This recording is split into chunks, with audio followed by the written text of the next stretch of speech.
안녕하십니까? 천수답의 일요 칼럼입니다. 당신의 약점을 강점으로 바꾸라는 제목으로 오늘은 여러분과 함께 생각을 나누어 보겠습니다.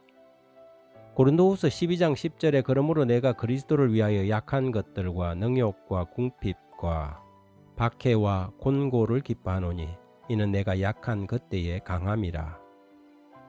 사도 바울은 오랜 고질병으로 안지를 앓고 있었다고 말합니다.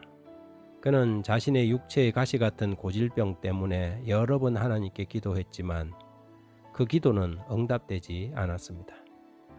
오히려 내 은혜가 내게 족하다는 하나님의 음성만이 그에게 되돌아왔지요. 그래서 그가 순교하는 날까지 그는 평생 자신의 가시를 몸에 지니고 살았습니다.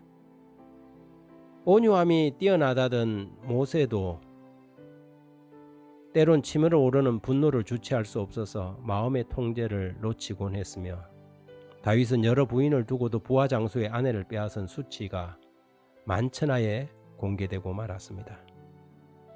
바알과 아세라의 제사장 850인가 두려움 없이 싸우던 엘리야는 자기 목숨을 부지하겠다고 이세벨의 겁박에 주랭랑을 쳐버렸고, 침례 요한은 제자들이 불평을 늘어놓자 마음이 흔들렸습니다.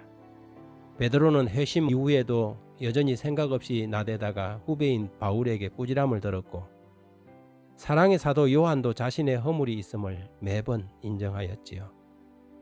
그러나 저들의 그런 약점들은 오히려 강점이었는 바, 그런 연약함 때문에 늘 겸손했고 그리스도를 의지할 수밖에 없었지요.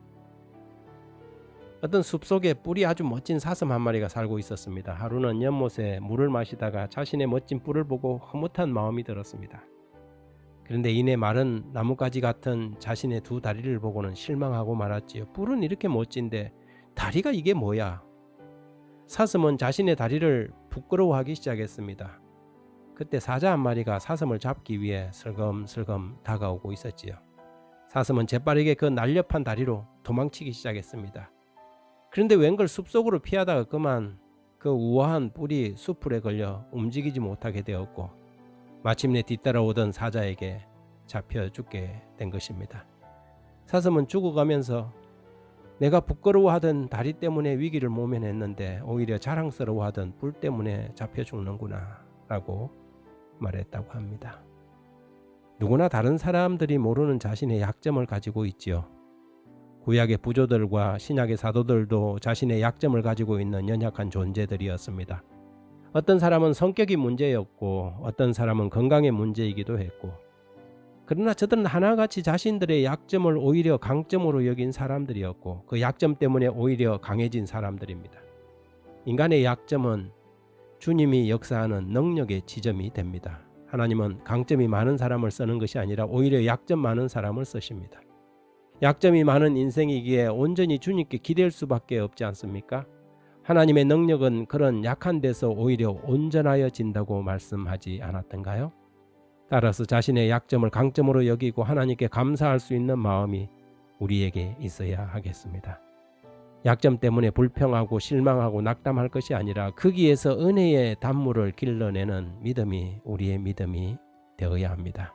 믿음의 부조들과 사도들은 하나같이 약했습니다. 그러나 저들의 약함은 오히려 강점이 되었습니다.